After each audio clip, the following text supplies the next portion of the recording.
Hello all, welcome back.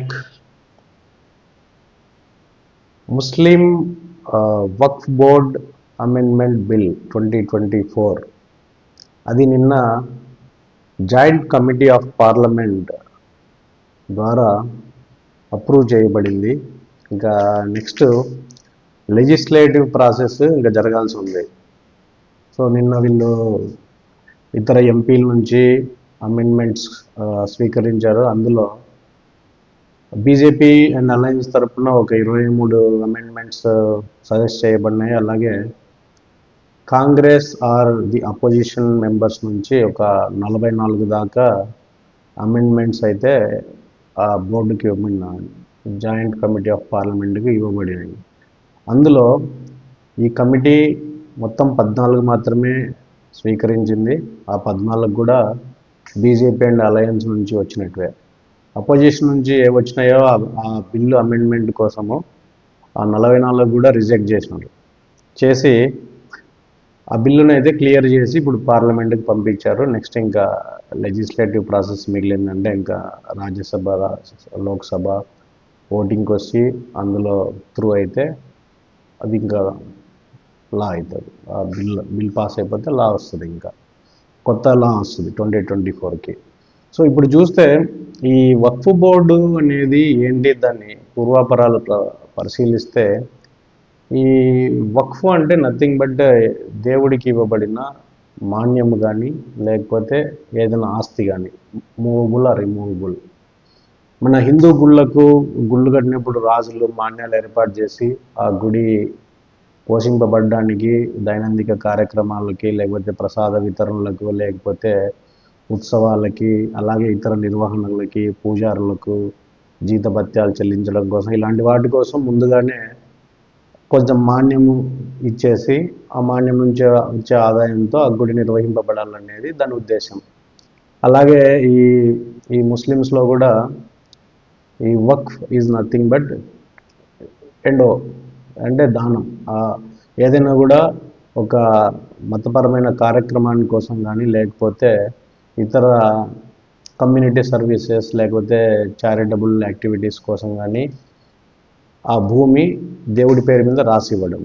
ఒక్కసారి అది రాసి ఇచ్చిన తర్వాత it cannot be transferred back, అది forever it will be with the Waqf board. అంటే ఇంకా దేవుడికే చెందుతుంది ఫర్ ఎవర్. సో ఇది ఇండియాలో ఎప్పటి నుంచి వచ్చిందంటే ఇది యాక్చువల్గా ప్రాఫిట్ కాలం నుంచి వాళ్ళ మతాచారంలో ఉంది. కానీ ఇండియాలోకి వచ్చేటప్పటికి ఢిల్లీ సుల్తానేట్ కాలంలో ఇది ఇండియాలో ఇంట్రడ్యూస్ చేయబడింది హిస్టారికల్గా చూస్తే. ఆ తర్వాత దీన్ని బ్రిటిష్ వాళ్ళు 1913లో ఒక చట్టం తీసుకొచ్చినారు, వక్ఫ్ చట్టము. అది మన ఇండిపెండెన్స్ కంటే ముందు. ఆ తర్వాత ఇండిపెండెంట్ ఇండియాలో 1954లో చట్టం తీసుకుని వచ్చినారు with more powers to the board. అది 1954లో వచ్చింది. దాని ప్రకారం చూస్తే ఒక సెంట్రల్ కౌన్సిల్ ఉంటుంది, వక్ఫ్ కౌన్సిల్. అలాగే ప్రతి స్టేట్లో కూడా ఒక వక్ఫ్ బోర్డు ఉంటుంది. సో ఈ స్టేట్లో కానీ సెంట్రల్లో కానీ ఈ రెండు కూడా కోఆర్డినేషన్తో పనిచేస్తాయి. ఈ వక్ఫ్కు సంబంధించిన ఆస్తులు కానీ లేకపోతే దాని ఆదాయ వ్యయాలు కానీ దాన్ని ఏ విధమైన కార్యక్రమాల కోసము మనం ఆదాయాన్ని ఖర్చు చేస్తున్నాము, దాని పరిరక్షణ, అలాగే అవి ఏమన్నా లీగల్ డిస్ప్యూట్లో ఉండే వాటిని కాపాడుకోవడము, అన్యాక్రాంతం కాకుండా దాన్ని కాపాడుకోవడము, ఈ కార్యక్రమాలు యాక్చువల్గా చేయాలి. అది ఆ వక్ఫ్ బోర్డ్స్ యొక్క ముఖ్య ఉద్దేశం.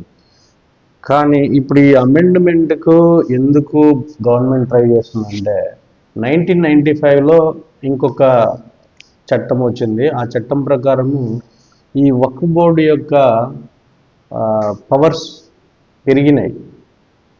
ఆ పెరగడం వల్ల ఏమైందంటే ఇప్పుడు ఏదైనా ఒక ల్యాండ్ కానీ లేకపోతే ప్రాపర్టీ కానీ మాది అని క్లెయిమ్ చేసుకుంటే ఆ తర్వాత అది వక్ఫ్ ట్రిబ్యునల్ కూడా అది రైట్ అని చెప్తే ఇంకా దానిపైన మనం ఎలాంటి కోర్టు కూడా వెళ్ళలేము, మనం దాన్ని వదిలేసేయాల్సిందే, అది వాళ్ళకే చెందుతుంది. ఇంకా అట్లా కొన్ని అపరిమితమైన అధికారాలు కట్టబెట్టినారు. దానివల్ల చాలా సమస్యలు వచ్చాయి. ఇప్పుడు మనం రీసెంట్గా వార్తలు కూడా చూస్తున్నాము. ఈవెన్ దేవుడి పేరు మీద రాసిచ్చిన మాన్యం భూములు కూడా వక్ఫ్ భూములే అని చెప్పి వీళ్ళు క్లెయిమ్ చేస్తున్నారు. అంటే వీళ్ళు కనిపించిన ప్రతిదీ కూడా వక్ఫ్కి చెందుతుంది అని చెప్పి వాదనలు స్టార్ట్ చేసినారు.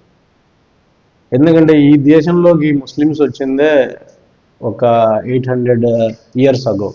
అంతకుముందు అంతా భారతీయ రాజులే ఉన్నారు. చోళులో, చాళక్యులో రకరకాల రాజవంశాలు పాలించినవి. వాళ్ళంతా ఈ గుళ్ళు కట్టించినప్పుడు ఆ గుళ్ళకు మాన్యాలు రాసిచ్చినారు. కానీ ఇప్పుడు సడన్గా ఈ వక్ఫ్ వాళ్ళు వచ్చి ఆ భూములు కూడా మాకే చెందుతాయి అంటేనే అది హాస్యాస్పదం. ఆ చట్టం ప్రకారము ఒక్కసారి ఆ వక్ఫ్ ట్రిబ్యునల్ ఫైనలైజ్ చేస్తే ఇంక ఫర్దర్ మనం కోర్టుకి వెళ్ళలేము, అక్కడితో అది క్లోజ్ అయిపోతుంది.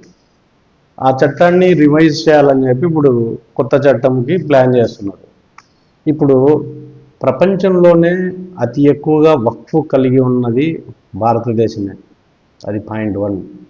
రెండోది, 2006 సచ్చార్ కమిటీ ప్రకారము ఆ వక్ఫ్ యొక్క ఆస్తుల యొక్క వాల్యుయేషన్ 1.2 లక్షల కోట్లు. అది 2006లో. ఇప్పుడు దాదాపు 20 సంవత్సరాలు అయిందంటే అది దగ్గర దగ్గర 2 లక్షల కోట్ల దాకా వెళ్ళి ఉంటుంది. సో మొత్తం ఇప్పుడు అప్రాక్సిమేట్గా మనం భారతదేశంలో వక్ఫ్ యొక్క భూమి ఎంత అని చూస్తే 9.4 లక్షల ఎకరాలు ఉంది వక్ఫ్ బోర్డు చేతుల్లో. అంటే ఇండియాలో అపార్ట్ ఫ్రమ్ గవర్నమెంట్ ఇప్పుడు లార్జెస్ట్ ల్యాండ్ లార్డ్స్ అంటే ఎక్కువ మొత్తంలో భూమి కలిగిన సంస్థలు ఏమున్నాయంటే, ఒకటి వక్ఫ్ ఉంటుంది, రెండోది మిషనరీస్ ఉంటాయి, క్రైస్తవ మిషనరీలు ఉంటాయి. వీళ్ళందరికంటే ఎక్కువ ఇంకెవరి దగ్గర కూడా ల్యాండ్ ఉండదు, అంత ఉంది.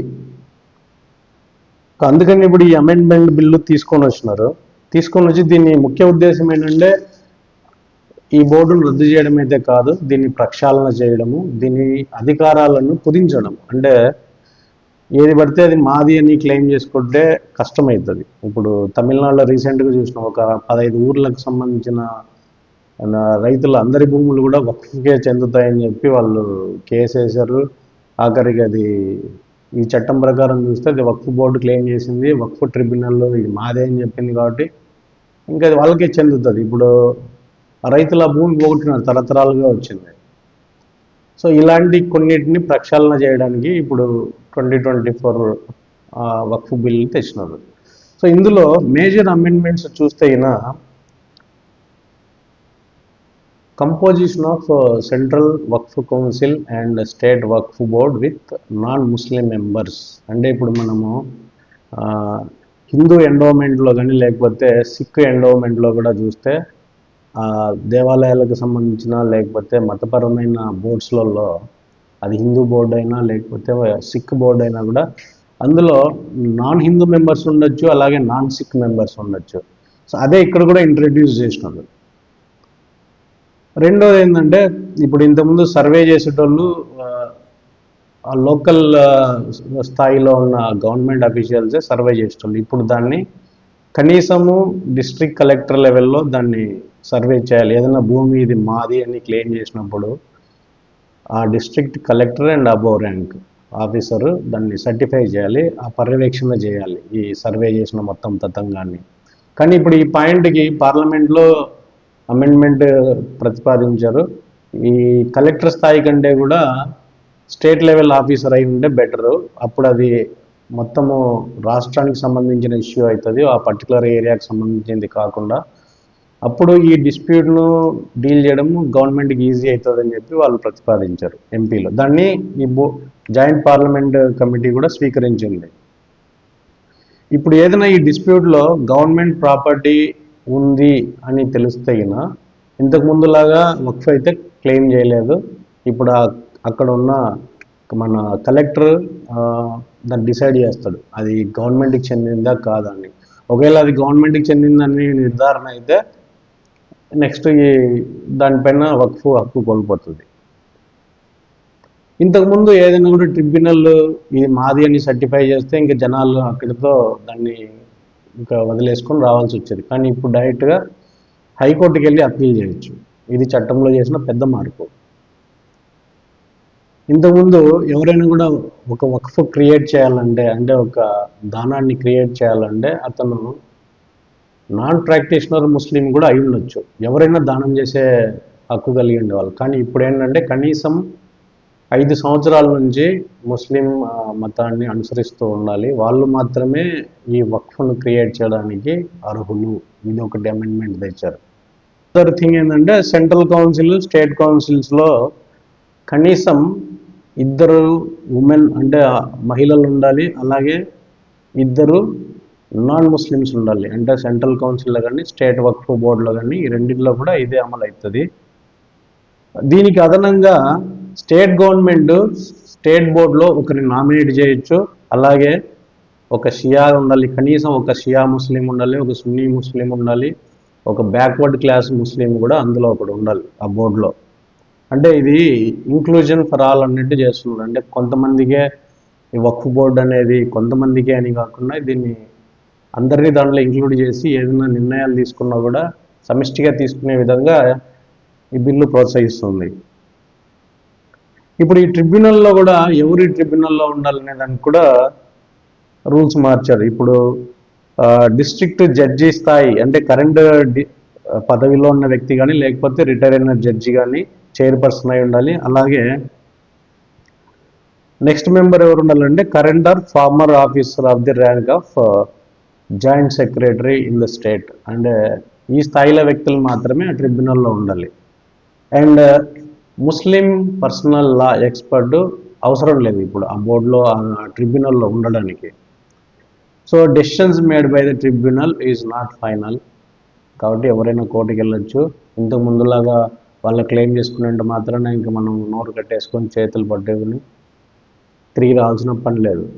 కానీ ఇప్పుడు ఈ బిల్లు ఉద్దేశం మంచిదే. ఎందుకంటే వీళ్ళు కనిపించిందంతా మాది మాది మాది అని చెప్పి క్లెయిమ్ చేసుకుంటూ వెళ్తున్నారు. అసలు ఈ దేశంలోనే వీళ్ళది కాదు, ఏమీ కాదు. కానీ కనిపించిన భూమి ఎంత మాది అంటే అసలు ఆ చట్టం దాన్ని అప్పుడు ఎట్లా డిజైన్ చేసినారో తెలియదు. ఇప్పుడు దానికి మార్పులు చేస్తుంటే ఇప్పుడు కొంతమంది ముస్లిం నాయకులు, ఈ పొలిటీషియన్స్ ఏమో ఇది ఒక మత స్వేచ్ఛ పైన దాడి అంటున్నారు. ఏ విధంగా దాడినో నాకు అర్థం కావట్లేదు. ఎందుకంటే ఇదే పద్ధతి వేరే మతాల బోర్డులలో కూడా ఆల్రెడీ ఇంప్లిమెంట్ చేస్తున్నారు. దాన్ని తీసుకుని వచ్చి ఇప్పుడు దీనిలో కూడా ఇంప్లిమెంట్ చేస్తున్నారు. ఇందులో ఫోర్స్ఫుల్గా, సెలెక్టివ్గా మిమ్మల్ని టార్గెట్ చేయడానికి ఏం చేసినారు కొత్తగా? ఇందులో ప్రక్షాళన చేయడం వరకే చేసినారు. చేసి మీకు అపరిమిత అధికారాలు లేకుండా అంటే చట్ట పరిధి దాటి వ్యవహరించకుండా కంట్రోల్ చేస్తున్నారు. ఇందులో ఇంకా మత స్వేచ్ఛ పైన దాడి ఎక్కడుందో అర్థం కావట్లేదు. వీళ్ళు అనవసరంగా ఇలాంటి వ్యాఖ్యానాలు చేసేసి నెక్స్ట్ జనాలను రెచ్చగొట్టి ఏదో చేసుకోవడానికి తప్ప దీనివల్ల ఇప్పుడున్న ప్రాపర్టీస్ ఏమీ తీసేసుకోవట్లేదు. ఇన్ కేస్ ఎవరైనా డిస్ప్యూట్ రైజ్ చేస్తే లీగల్గా డిస్ట్రిక్ట్ లెవెల్ కలెక్టర్ ఆ సర్వేని అంతా చూసి ఆ రికార్డ్స్ అన్ని పరిశీలించి నిజంగానే ఇది వక్ఫ్ బోర్డుకు చెందిందా లేకపోతే ఇంకొక ప్రైవేట్ వ్యక్తికి సంబంధించింది వీళ్ళు క్లెయిమ్ చేస్తున్నారా అని అతను రిపోర్ట్ రాసిస్తే తర్వాత స్టేట్ గవర్నమెంట్ నిర్ణయం తీసుకుంటుంది. లేదు అందులో కూడా న్యాయం జరగలేదండి, ఇప్పుడు ఆ సదరు వ్యక్తి కోర్టుకు వెళ్ళొచ్చు. కోర్టుకు వెళ్తే కోర్టు నిర్ణయిస్తుంది ఫైనల్గా. సో ఇప్పుడు ఏదైనా కూడా చట్టం పరిధిలోకి తెచ్చినారు, ఏ విషయం ఏ డిస్ప్యూట్ అయినా కూడా. కాబట్టి ఇందులో వీళ్ళు క్లెయిమ్ చేస్తున్నట్టు ఒక మతం పైన దాడి అయితే ఏమి లేదు ఇక్కడ. ఈ చట్టంలో ఇంకా అందరికీ మంచి జరుగుతుంది. అంటే ఎవరైతే దీని బారిన పడి ఇంతకుముందు దెబ్బతిన్నారో వాళ్ళందరికీ ఉపశమనం కలుగుతుంది. అంటే ఈ ఒక్కసారి ఇది కోర్టు పరిధిలోకి వెళ్ళిన తర్వాత ఎంతకాలం కొనసాగుతుంది అంటే మనం చెప్పలేము. కానీ అట్లీస్ట్ మనము ఏదైనా పోరాడడానికి ఒక హోప్ అయితే ఈ బిల్లు ఇస్తుంది మనకి. చూద్దాం ఈ బిల్లు ఇప్పుడు ఈ లెజిస్లేటివ్ ప్రాసెస్లో ఎంత తొందరగా పాస్ అయిపోయి చట్టం అవుతుందో చూడాలి.